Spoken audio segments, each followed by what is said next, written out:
정제학, 칼럼, 우리법연구회와 이재명의 최후, 이재명 선거법 위반 항소심에서 우리법연구회 소속 판사들이 무죄를 선고했다. 좋아서 벌어지는 이재명의 입을 보면서 저렇게 어리석은 인간도 있구나 하는 생각이 들었다. 광주일고 출신들이 주동이 되어 만든 우리법연구회는 대한민국 사법부의 붉은 색칠을 하고 법을 좌익 성향으로 이끌어가고 있는 집단이다. 말이 좌익 성향이지 이건 나라를 뿌리째 흔드는 반역이다. 이재명 선거법 무죄 판결은 온 국민들이 바라보는 가운데 저지른 짓이다. 부끄러움이나 한치 주저함도 없이 국민들 얼굴을 보면서 아예 공개적으로 뺨을 후려친 것이다. 이를 보면서 우리법연구회가 무사하리라 보는 국민은 없다. 빨갱이 논리로 법의 원칙을 무너뜨린 죄, 이재명을 돕고자 대한민국 자유민주의 가치를 무너뜨린 죄, 그 죄과를 받게 해야 한다는 여론이 비등해진 현실이다. 국민적 분노가 임계점에 다다르고 있다고 판단해야 한다. 물론 이를 시킨 자, 이재명도 쌓여져가는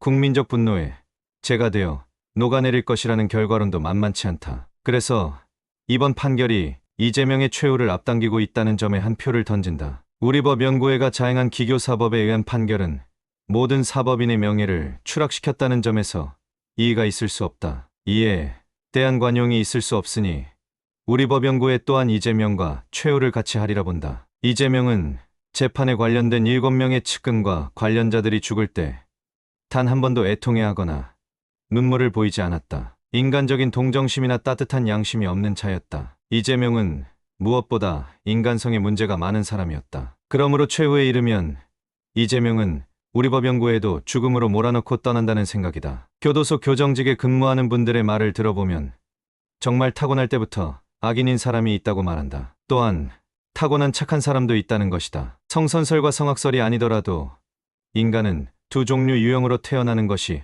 확실하다. 이재명은 반성이 없는, 아니 반성조차 무시해버리는 행태를 거듭하고 있다. 일말의 부끄러움조차 없다. 모든 것을 위선으로 포장한 인물이면서 남의 죽음을 이용하면서까지 죄를 죄로 인정하지 않는 독한 악인을 연의 모습을 보이고 있다. 그러므로 이재명은 천성적으로 타고난 악인으로 밖에 달리 보이지 않는다. 누군가는 전라도 사람들이 이재명을 지지한다는데 그렇다면 전라도 사람들이 악인인가 하고 물을 수 있겠다. 이에 필자는 자신있게 답할 수 있다. 전라도 사람들 중 종교인을 비롯해서 착한 사람들은 절대로 이재명을 받아들이지 않는다. 이재명을 모르거나 진영 논리에 휩싸인 사람들 혹은 근본이 악한 사람들 외에 착한 전라도 사람들은 모두 이재명을 떠났다. 이재명이 수단과 방법을 가리지 않고 재판을 늦추거나 좌빨 판사들을 동원해서 판결을 뒤집으려 하는 이유 역시 죄를 인정하려 들지 않는 악인의원들의 전형적인 모습이다. 물론 감옥에 간다는 것도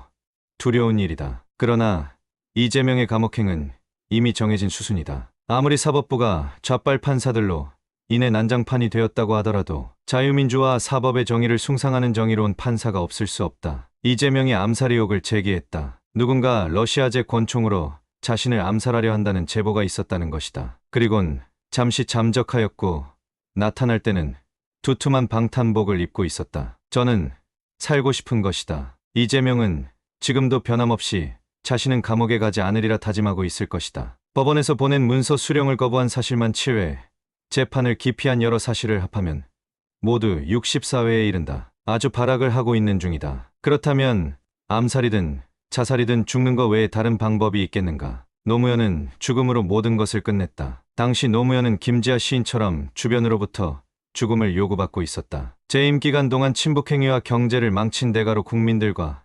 민주당으로부터 노무현은 버림을 받고 있었다. 특히 고립무원이었을 무렵엔 죽음을 재촉받았던 것으로 알려져 있다. 차라리 죽어달라는 것이었다. 그 주변이라는 것이 주사파와 운동권 자생간첩 그리고 남로당 계열 범민련 인사들과 노무현 탈당을 요구했던 민주당 잡해들이었을 것이다. 이재명도 감옥 가기 싫어하는 이상 죽을 가능성이 충분해 보인다. 민주당이 위기에 처하고 자생간첩 주사파가 빨갱이 발본색원이라는 사회적 위기에 처하게 되면 그들은 노무현처럼 이재명을 죽이고 시체 장사에 나설 것이다. 노무현의 죽음을 이용하여 민주당 패족페이조들이 살아난 과거의 전례를 보면 이재명의 최후도 여실하게 그려진다. 그러므로 현재 농기계를 몰고 내란 수준의 폭동을 일으키겠다는 전농도 우리법연구회 판사들처럼 이재명의 죽음을 재촉하고 있다고 보아야 한다. 따라서 이재명을 죽이려는 자는 민주당 내부나 외부 좌익들일 가능성이 100%다. 해방 이후 무려 80년 동안 유지해온 남로당 조직이다. 여기에 민노총부터 전농, 전교조, 우리법연구회, 민족문제연구소 같은 조직까지 이재명을 위해 희생하리라 생각하지 말라. 그리하여 모든 죄를 이재명에게 씌우고 자신들은 살려 할 것이니 참으로 그 최후가 참담하다 할 것이다. 박원순과 노회찬, 노무현이 그러하였으니 모쪼록 이재명은 목숨이 다하기 전에 반성이나 하고 갔으면 좋겠다. 허참, 내가 오늘은 실로 하찮은 인생에게 너무 큰 것을 바라고 있는 것은 아닌지 모르겠구나. 2025년 3월 28일 전라도에서 시인 정재학. 감사합니다. 이호근 방- 이호근 방송